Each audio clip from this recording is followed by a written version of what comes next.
Olá, boa noite, sejam todos muito bem-vindos. Vamos dando sequência aqui a esse modelo diferenciado de trabalho, né? Vamos nos acostumando a nos encontrar remotamente, a frequência sempre às segundas e quartas-feiras. Estamos, né, encaminhando aí uma linha de raciocínio a partir do nosso ponto de parada, ainda lá no mês de março, mais especificamente, né, nosso último encontro aconteceu no dia 11 de março, então hoje já dia 25 de maio, cá estamos, né, avançando, temos algumas novidades no que a Secretaria de Educação tem proposto, pensando aí no andamento do ano letivo, há algumas considerações que certamente vão se tornar públicas em breve. Momentaneamente, nós estamos aqui colocando em dia, apontando, na verdade, alguns rumos para que vocês, no terceiro ano, né, linha de frente e, ao mesmo tempo, né, ponta da corda, o encerramento da sequência da educação básica, tenham minimamente um conforto, um breve contato com os assuntos que nós poderíamos estar trabalhando presencialmente. Poderíamos, se estivéssemos dentro de uma perspectiva de normalidade. Nesse momento, vivemos um instante histórico para a humanidade, né? Acho que já fizemos essa ponderação aqui em outros instantes, onde, de fato, vivemos a história, né? Então, não é uma brincadeira, não é um invencionismo, não é uma teoria da conspiração, uma perseguição a A, ou B ou C. É um instante extremamente delicado, os números estão aí sendo apresentados a todo instante, então o que temos a fazer é cada um cuidar de si, é cuidar da saúde, e o ambiente escolar, que é também um espaço de afetividade, de encontros e contatos, né, o quanto pudermos protelar, a vida só temos uma, então é dessa mesmo que nós precisamos cuidar, então saúde a todos, e a gente vai dando um jeito. Já anunciando aí que, dentro dessa perspectiva da Secretaria de Educação, logo, logo, o trabalho dos demais colegas, né, e o meu também, ele passa a ser efetivamente uma característica desse momento.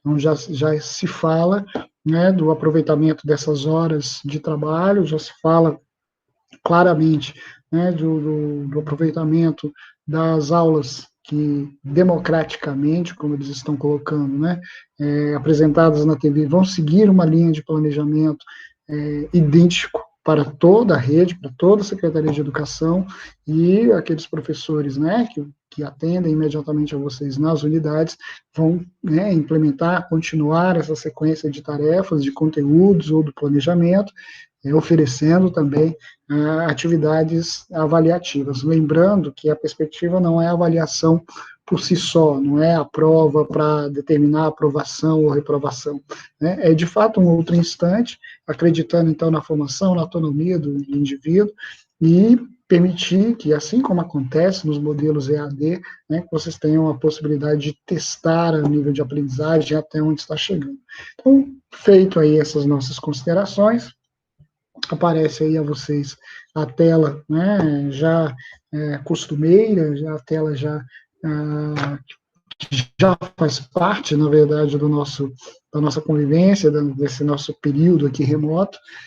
Hoje nós vamos continuar a temática, né, do papel da geografia na organização, no entendimento, na interpretação do espaço geográfico, considerando as revoluções, as mudanças tecnológicas, foi disso que nós, ou sobre isso que nós conversávamos na aula passada, conseguimos chegar até o contexto da Revolução Industrial, da primeira Revolução Industrial, ocorrida ali ao final do século XVIII, e que, de fato, mudou toda a história, né, do planeta, alterou toda a dinâmica de organização da sociedade. Se aqui estamos, e se podemos falar, inclusive, sociedade de consumo, ou ainda, se há aquele eixo outro indivíduo preocupado com a dinâmica econômica, se tudo parar, a economia vai parar.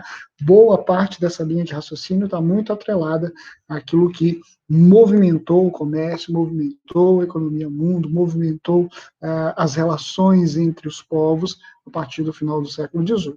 No caso do território brasileiro, a nossa industrialização, chamada de tardia ou retardatária, ela vai ter um impulso mais significativo a partir da década de 30, já é governo de Getúlio Vargas, depois vários pequenos instantes que movimentam essa dinâmica de produção industrial, mudando, né, fatores, mudando política de organização, política econômica, incentivos do Estado, mas fato é que nesse instante nos posicionamos como uma dos 15 países mais industrializados do mundo, nos colocamos entre as maiores economias do planeta, então, né, são fatores que às vezes até passam desapercebido, porque costumeiramente é muito mais simples, é muito mais fácil que a nossa abordagem seja, de alguma maneira, menosprezando, né, desprezando, melhor dizendo, o território brasileiro. Então, vamos lá, a gente tem um bate-papo eventualmente dentro do tempo aí de 25 a 30 minutos, a gente não vai fugir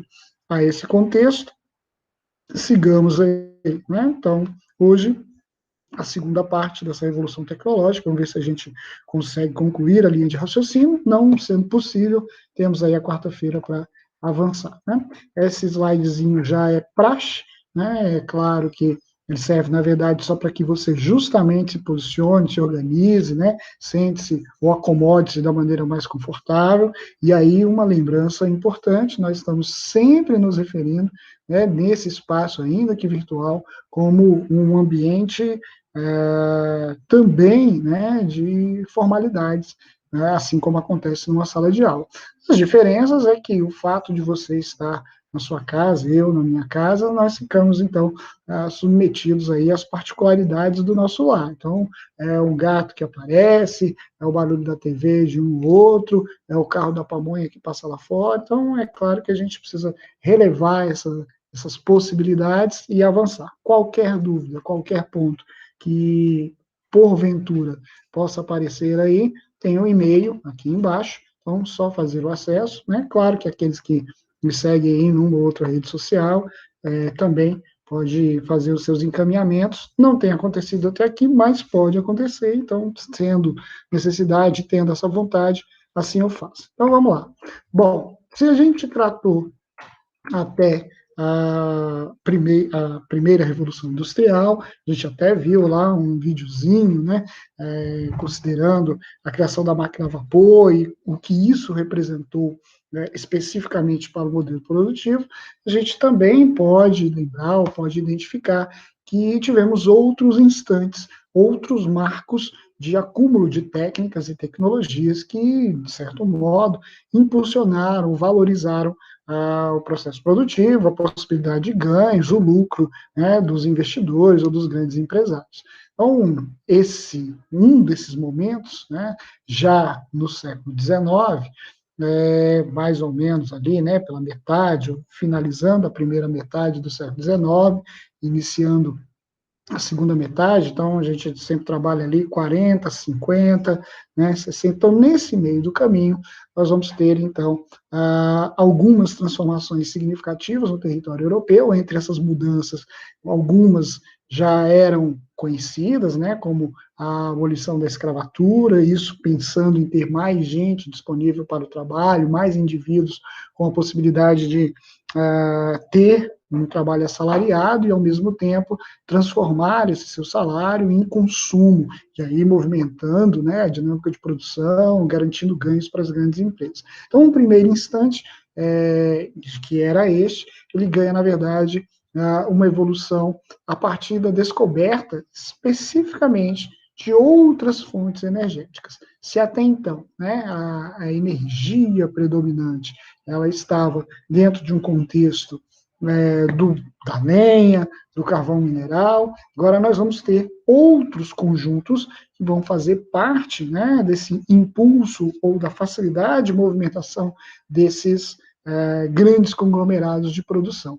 Claro que a descoberta de outras alternativas, de outras fontes energéticas, está muito relacionado ao caminho, ao avanço que o conhecimento científico, que o acúmulo, né, ou o desenvolvimento de técnicas poderiam permitir. Então, entre, né, essas inovações dessa segunda revolução industrial, o destaque aí para o petróleo e a popularidade ou a popularização da eletricidade, o desenvolvimento também de motores a combustão interna, né? Então, desses motores movidos à explosão, a gente vai ter o destaque, então, para o impulso da indústria automobilística. Então, o carro passa a se transformar numa realidade e a transformação daquilo que era um sonho em realidade ganha um outro contorno, que é, na verdade, convencer o consumidor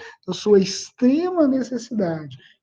Além disso, colocar também o veículo como um grande brinquedo e um elemento de paixão. Então, partindo dessa perspectiva, a gente também entende por que é que indivíduos, homens e mulheres, das mais variadas idades, têm lá, né, os seus gostos, suas preferências, né, por veículos e promovem aí as mais variadas situações para cuidar do seu mimo, muitas vezes, né, o carro quase que um próprio filho, né, no tamanho dos cuidados, mexe em roda, mexe em som, pinta aqui, acolá, põe adesivo. Então, este conjunto que é possível reconhecer em alguns dos colegas, né, alguns dos professores, nas pessoas que são suas vizinhas, os seus familiares, essa, na verdade, é uma resposta de algo pensado lá na segunda revolução industrial, não é exatamente algo que nasce com o indivíduo, ela é construída por uma sequência de estudos que vão de cores, barulho, campeonatos, né, algo que mexe com a emoção, faz com que as pessoas tenham desejo de consumo, e aí, claro, movimenta uma indústria extremamente rentável, o que acontece, então, com a indústria automobilística. Outro elemento de inovação, e aí, fazendo uso também desses recursos energéticos descobertos ou, né, aprimorados nesse período, está a indústria siderúrgica, transformação do minério de ferro em chapas de aço, e aí a gente vai ter uma infinidade de possibilidades, com um produto mais resistente, com a possibilidade de produção, né, em larga escala de qualquer coisa, não sendo, então, a madeira uma exclusividade do processo produtivo. Bem, então, tá aí algumas imagens que mostram um pouco, né, desse aproveitamento aí, então, a eletricidade, o petróleo, né, vocês estão vendo aí no slidezinho. Na sequência aqui, né, acho que tem um playzinho, tá? Então, a movimentação aqui, ó, né, a movimentação aí de um motor, a explosão, então, um combustível emitindo, então, a geração de energia, isso aqui, né, é a base da movimentação de veículos, mas imagine equipamentos pesados, né, tratores, né, toda a composição aí que, por esta, né, sequência de pequenas explosões que empurra esse pistão, essa alavanca aí, as nomenclaturas não nos importam, né, não é aula de física mesmo, nem tenho aí a pretensão de dar os termos adequados do ponto de vista da mecânica, mas entenda, é esse modelo produtivo, é essa criação que gera, né, inovações que são intermináveis. Enquanto a gente está batendo esse papo aqui, não há dúvida, nós temos engenheiros mecânicos, engenheiros elétricos, estudiosos das mais variadas áreas de produção, pensando nas inovações que chegam, então, a aprimorar não só o consumo de combustível, mas a performance desses motores, pensando em veículos, pensando nos equipamentos das nossas casas, todos eles, geladeira, micro-ondas, TV, aparelhos de som, computadores, não necessariamente todos vão se movimentar nessa perspectiva e com o mesmo combustível, mas eu quero que você entenda dentro de um conjunto global. Então, na condição, né, de transformação pós-segunda revolução industrial, nós vamos ter um marco que é a organização do processo produtivo. Então, organizar ou reorganizar o processo produtivo implica imediatamente em alterar ou repensar as formas de trabalho. Então, não entenda que esta lógica serve para beneficiar o trabalhador. Muito pelo contrário. O elemento marcante, o elemento a ser beneficiado é a empresa. O elemento a ser beneficiado é o grande empresário. E a gente, né, acho que todo mundo que está aqui já deve ter ouvido pelo menos uma vez na vida, né, o nome Ford. Bom, então aí aparece o senhor Henry Ford, empresário, que dá para entender, na verdade, né, o que ele fez ou o que ele fazia. Então, ele, né, foi o criador da fábrica de motores automóveis Ford, ainda existente, a empresa ainda muito importante, né, a estadunidense Ford, com processo produtivo também no território brasileiro, mas enfim, o Ford, o Henry Ford, ele cria, na verdade, um modelo de produção que até hoje é reproduzida em diversos cenários fabris, em diversos cenários de fábricas, que é o que a gente chama de modelo fordista. Qual a lógica desse modelo fordista? Produzir a maior quantidade de produtos em um menor tempo. Vamos traduzir isso. Tudo aquilo que você faz sozinho tende a ter um tempo maior para a produtividade. Então, lá no período do artesanato, nós tínhamos, né, a produção de artefatos em que todas as partes da produção eram feitas por um indivíduo apenas. Então, se eu precisava de um sapato, esse sapato feito por um indivíduo sozinho demorava uma semana, 15 dias, dependendo do produto e dos arremates a serem feitos, um mês. Bom, aí a gente chega na manufatura.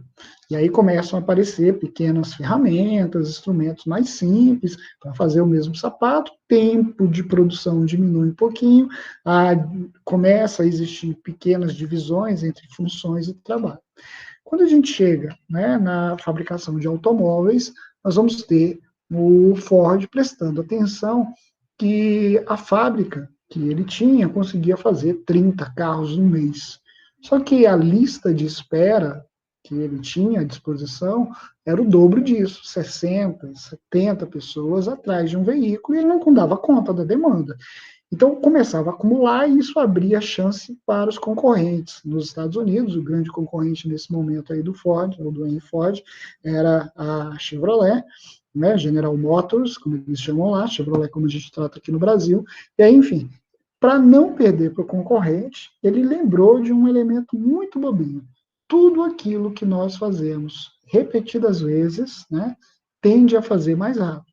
Então, se eu colocar pessoas específicas para partes específicas de cada processo de produção, imediatamente o meu veículo vai ser mais rápido no seu arremate final. Então, se eu tenho lá muita gente fazendo tudo ao mesmo tempo, esse carro demora uma semana ou um mês, se eu tiver um indivíduo só para produzir, colocar no lugar, apertar a roda, outro indivíduo responsável pelo motor, outro indivíduo responsável pelo volante, outro indivíduo responsável pela pintura, se eu tiver setorizado, né, cada um desses indivíduos vai fazer a sua parte com maior velocidade. E aí, de fato, o tempo de produção do veículo do Ford diminuiu expressivamente em tempo de produção. Resultado, ele cria, a partir daí, esse modelo fordista com uma lógica. Primeiro, divisão do trabalho, cada operário, cada trabalhador na sua fábrica era responsável por uma etapa do processo produtivo. Esse processo produtivo tinha que ser feito, na verdade, numa sequência, numa linha de montagem. Então, né, você tem lá uma esteira, ela vai passando as peças, o indivíduo vai fazendo a montagem. Não sei se vocês já viram professores grampeando provas ali, né, numa correria, semana de recuperação, e aí alguém fez uma prova com muitas páginas, levou na hora, tinha que fazer impressão na hora. Aí coloca em cima da mesa, cada uma das páginas, né, todo bolinho ali de páginas diferentes da prova, aí um pega a página 1, outro pega a página 2, o outro pega a página 3, o outro faz juntar, o outro grampeia, o outro coloca dentro do pacote ou escreve o nome. Então, essa etapa que a gente consegue ver, por exemplo, numa simples organização de provas, nós também conseguimos identificar, nós também conseguimos visualizar nesse processo de linha de montagem em diversos setores, né, seja numa lanchonete, seja numa fábrica de carros. Quem pensou nessa perspectiva foi o Henry Ford, e aí o modelo, né, fordista. Os produtos ficam mais idênticos, a qualidade também não vai diferenciar de um produto para o outro, e, claro, o preço tende a cair, fazendo com que, claro, o trabalhador trabalhe mais, né, diga-se de passagem. Então, aqui alguns exemplos, né, do passado e de um passado não muito distante, né, para a gente insistir e dizer que é no futuro, né, essa última imagem aqui já aparece muitas máquinas atuando, muitas máquinas trabalhando, a gente já tem um modelo de produção inteiramente mecanizado que vai muito além do que está aí representado. Então, aqui uma cena que vocês já devem ter assistido em algum momento da sua vida acadêmica. Eu sei que em história isso já foi apresentado a alguns de vocês lá no primeiro ano, né?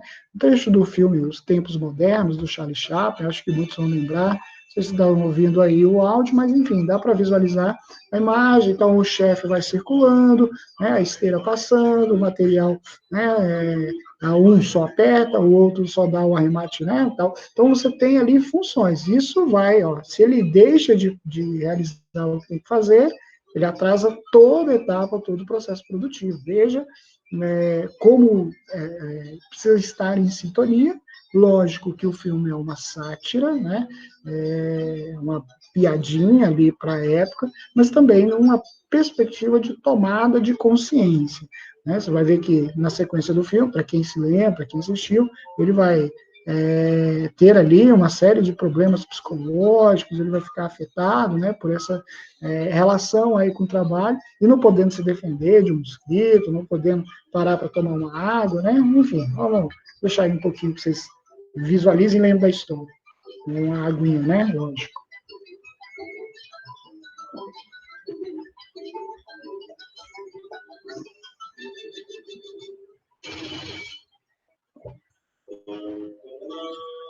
E não trabalhou direito, obviamente paga um preço.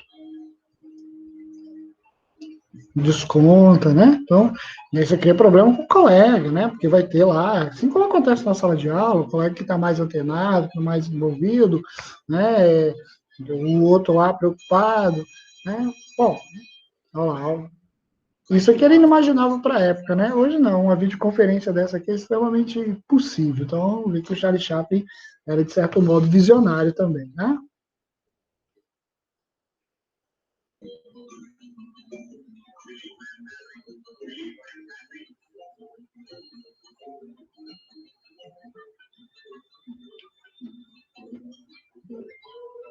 Vê, né? Aí você acumula uma série de tiques nervosos, né? Exatamente porque vai repetindo a mesma coisa, né? O tempo todo. Quem está aí no mercado de trabalho provavelmente exerce uma ou outra função também que lhe cansa, né? Olha o Big Brother aí, vai aparecer o chefe dentro do banheiro, né? Não tem direito ao ócio.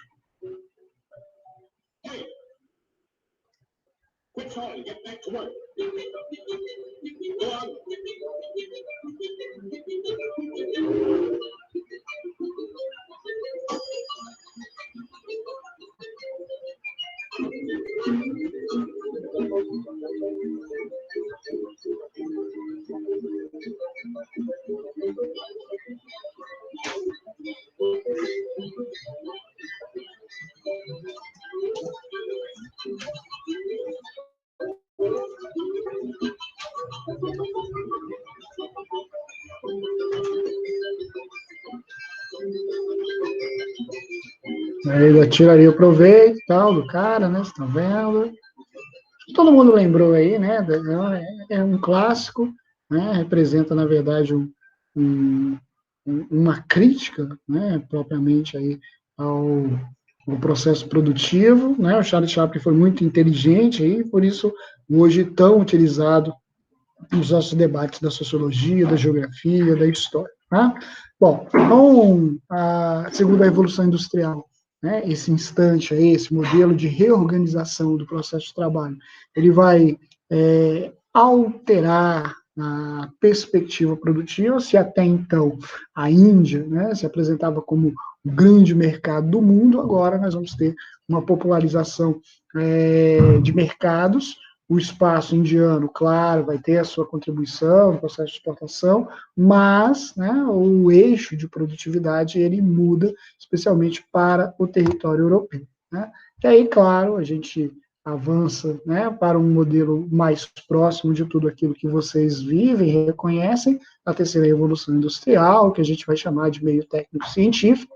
Agora, né, mais especificamente em meados do século XX, então nós estamos, né, considerando aí uma primeira metade do século XX, vamos falar aí da década de 30 em diante, aí, claro, que impulsionada já nos anos 40, mas efetivamente trabalhada no período chamado de Guerra Fria. Então, nesse instante de Guerra Fria, nós vamos ter alguns desenvolvimentos, né, muito significativos. Deixa eu ver se eu pego aqui um marca-texto só para destacar. Então, os grandes avanços tecnológicos, não vou conseguir, tá. Os grandes avanços tecnológicos, né, marcantes nesse período da terceira revolução industrial, leva ao destaque da microeletrônica, presente aí, olha, na nossa comunicação, né, numa robótica cada vez mais inteligente, inteligência artificial. Tem gente que conversa com o telefone aí, o pessoal dos Apples da vida, tem lá a Siri como grande companheira, as mocinhas do GPS também, né? O destaque, então, para computação, para química, né? E a biotecnologia, fator aí marcante também na descoberta de soluções, especialmente na área da saúde, tá? Bom, significativo é a gente compreender que todas as tecnologias, a cada época, a cada tempo, em qualquer que seja o setor de desenvolvimento, elas são extremamente importantes, né, para o avanço daquilo que virá à frente. Então, tudo aquilo que nós usamos como elemento de alta tecnologia e que está à disposição, né, de todos nós hoje, ela começou a ser desenvolvida 20, 25, 30 anos atrás. Tudo aquilo que será imprescindível na vida, né, dos filhos de vocês, dos netos, ela está sendo elaborada, pensada, trabalhada, estudada nesse instante, tá bom?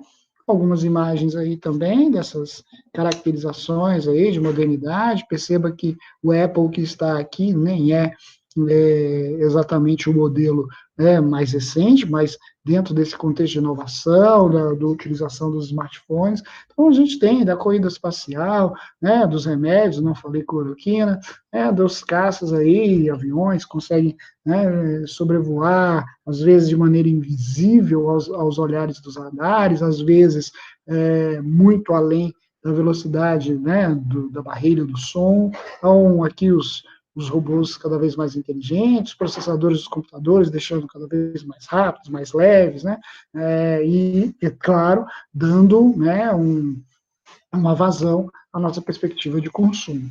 E dentro desse conjunto, a gente chega especificamente ao mercado global ou à própria globalização. Então, nessa logística de globalização, já abrindo caminho para a nossa conversa de quarta-feira, a gente passa a conviver com nomes, marcas, empresas importantíssimas, né, e reconhecidas em qualquer um dos cantos do mundo, o mundo inteiro dependente aqui, né, desse plug, a velocidade de informação. Você tem aí aplicativos que você consegue comprar produtos da China e sem sair da sua casa, né? Você faz a escolha, compra, paga pequenas bagatelas, claro que você vai esperar um tempo que esse produto virar de navio, mas vai chegar na tua casa. Então, esse tipo de comércio, né? O e-comércio aí plugando todo o planeta, né? Encurtando distâncias, e aí olha a infinidade de marcas, né? O que a gente vai chamar de multinacionais ou transnacionais,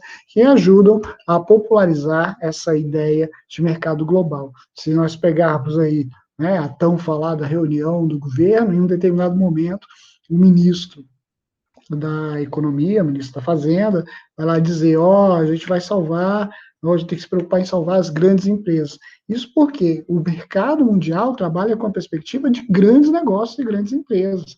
Não é o boteco do seu Chico ou a padaria da Dona Maria que merecem sobreviver. Mas, né, um Starbucks da vida, as grandes corporações, elas vão adquirindo mesmo os pequenos negócios e transformando isso em desenvolvimento e lucro, né, dos grandes conglomerados internacionais. Né? Então, aqui só para a gente encerrar, né, em 1500 nós tínhamos essa dimensão do planeta, eles começam a descobrir outros espaços além da Europa, além da Ásia, além da África, né? Então, o velho mundo ganha a companhia do novo mundo, o continente americano, que é, né, aparece aqui, cá estamos. Aí, a partir, né, de 1700, nós vamos ter uma outra configuração, já temos aí a presença, né, da Oceania, então a descoberta de um novo espaço continental, o mundo, né, do ponto de vista técnico e comercial, ele começa a diminuir de tamanho. Aí, né, já em 1900, né, século XX, o planeta menor ainda, as interações, né, tanto do ponto de vista cultural, na literatura, na própria ciência, ela vai ganhando força, vai ganhando destaque, e a gente pensa em 2020, o mundo está pequenininho demais, né, para um comércio extremamente grandioso. O que virá pela frente, a gente agora tem uma série de interrogações e uma série de questionamentos, afinal, a pandemia veio, né, para buscar aí, quem sabe, uma oportunidade de desacelerar, de fazer com que a gente repense e que voltemos a ser humanos, né? Tem alguns aí que não estão fazendo muita força, mas isso fica para nosso bate-papo sobre globalização, o último ponto que nós trabalhamos presencialmente e que, enfim, chegamos para bater papo lá na quarta-feira. Então, espero todos vocês, quarta-feira, né, exatamente às 18 horas. Sejam todos muito bem-vindos, né? Espero que seja produtivo. Lembrando que esse conteúdo fica disponível para vocês lá na sala, né, no Google Class. Se você não quiser fazer o caminho do Google Class, né, disponibilize, eu aviso os colegas, tem um canalzinho do YouTube chamado Lá na Casa do Aldo. Não é nada elaborado, são exatamente estas mesmas aulinhas que vocês estão visualizando aqui, então, sem muita tecnologia embarcada, fazendo uso do que o mercado global nos oferece. Aqui é uma plataforma Google, colocada lá no próprio YouTube, também do mesmo grupo, e aí, enfim, vocês vão podendo ter um contato com o tema, pelo menos com o professor que atende vocês presencialmente. É lógico que vocês têm outros materiais mais bem elaborados, mais trabalhados, mas com o mesmo contexto, com o mesmo tema, com o mesmo conteúdo. Então, muito obrigado aí pela presença e até mais. Valeu.